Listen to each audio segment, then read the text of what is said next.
All right, welcome to this explainer. Today, I'm literally stepping into the role of your personal financial coach.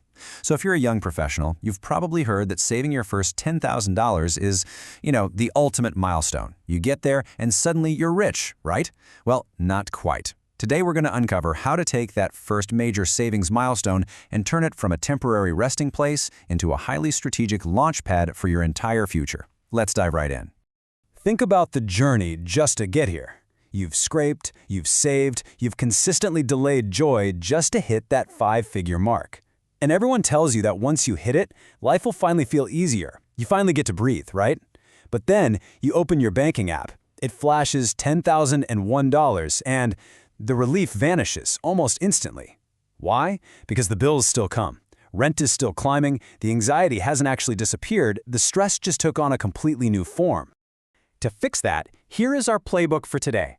We're looking at 1. The finish line fallacy. 2. The 10,000 launchpad. 3. Your untouchable foundation. 4. Habits to maintain momentum. 5. Investing in your skills. And 6. Navigating major life transitions. This is all designed to equip you with actionable systems to build some serious long-term financial confidence.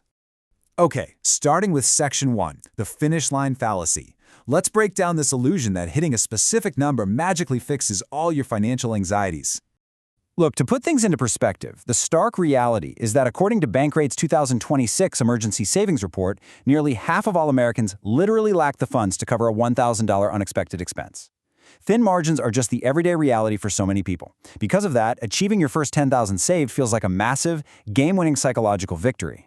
But here is where the danger lies. Psychologists call this the finish line fallacy.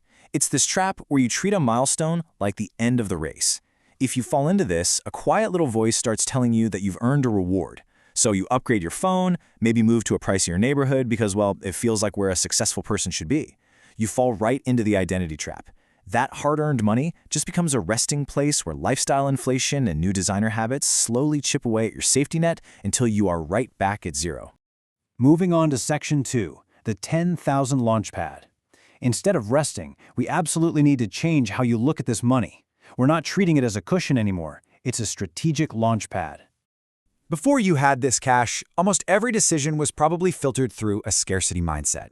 You were just asking, do I have enough to survive the month? You avoided risk like the plague because a broken car meant total financial disaster. But having this money, it buys you cognitive space. It frees up your mental bandwidth from that exhausting loop of survival. And it fundamentally shifts your daily decision-making to an opportunity mindset. You stop just surviving your bills and start strategizing for your future. $10,000. This exact amount gives you the power of self-determination. You are no longer driven by fear, you are guided by choice. Practically speaking, this means you can finally turn down a toxic freelance gig without that gut-wrenching fear that you're going to starve. You have bought yourself the space to just choose. Section 3, your untouchable foundation. Now for the mechanics. Here is exactly how we protect and structure this newly acquired launchpad. As your coach, I want you to follow these 3 very specific steps. First, move this money into a completely separate high-yield savings account and label it your Freedom Fund. Second, build an autopilot mode. Automate all your monthly transfers. Actually, let's just take willpower completely out of the equation, because willpower always runs out eventually. Third, ignore it completely. Its one and only job is to shield you from life's unexpected shocks. Unless it's a true emergency, do not touch it. To make this foundation even stronger, do a strict audit of your monthly cash flow. Cut those unnecessary subscriptions and aggressively attack high-interest debt using a structured method. Like the snowball method where you pay off small balances first, or the avalanche method for tackling the highest interest rates. This frees up immediate cash flow. And hey, you can also leverage your everyday payments like rent and utilities through programs like Credit Karma's Credit Spark to build your credit history without taking on a single dime of new debt. As your balance expands, think about how compound interest really scales up here. A 10% return on a $1,000 balance is just $100. Nice, but not life-changing. But on $10,000, that's $1,000 of growth working for you in the background. It's visible proof that your disciplined structure is working, giving you that push to keep going. Section 4, habits to maintain momentum. Once your foundation is automated, we need to establish behaviors that keep you moving forward, but without burning you out.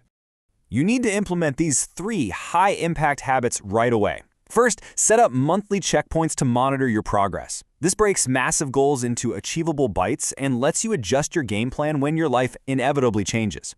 Second, if your workplace offers it, you have to maximize your employer retirement matches. I mean, it is literally free money for your future.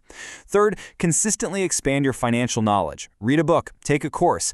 Gaining clarity on these everyday principles builds incredible long-term confidence. I really love this quote from consumer financial advocate Courtney Alev because it perfectly captures our whole philosophy. Goals inspire change, but systems make change stick. Financial progress isn't about dramatic overnight overhauls or just temporary bursts of motivation. It is entirely about building consistent systems, automation, boundaries, routines that deliver small, strategic wins over time. Section 5. Investing in your skills. The next phase of our playbook involves weaponizing your newfound time and cognitive space. At this stage, risk is no longer the enemy, it's a tool. Because failure no longer means financial ruin, you can safely leverage a small portion of your savings to take calculated risks. Spend $500 to $1,000 on a new skill, a coding course, or maybe UX design. Take a month to build a YouTube channel. You're not just earning to survive anymore, you are investing in skills that could potentially double your income down the road. You've earned the right to experiment. Section 6. Navigating major life transitions. As you establish yourself and weaponize those skills, your financial landscape is going to quickly become much more complex. You are going to face some major life transitions. Suddenly, you might be managing multiple income sources, transitioning into a new career, looking at buying your first home, or untangling complex tax and estate considerations. Trying to manage all of these incredibly nuanced, moving parts completely on your own can easily overwhelm the simple systems we just built today. And this is exactly where working with a financial advisor becomes a real game changer. An advisor is simply a professional who provides the critical clarity, structure, and reassurance needed to ensure your launchpad stays pointed in the right direction as your long-term vision evolves. So, remember, saving your first $10,000 was never the finish line. It's just a permission slip to start playing a much bigger game. A game based on choice, not chance. So I want you to take a close look at your systems today and ask yourself, now that you finally have the power to choose, what will your very first strategic move be? Take control of your future, and I'll see you in the next explainer.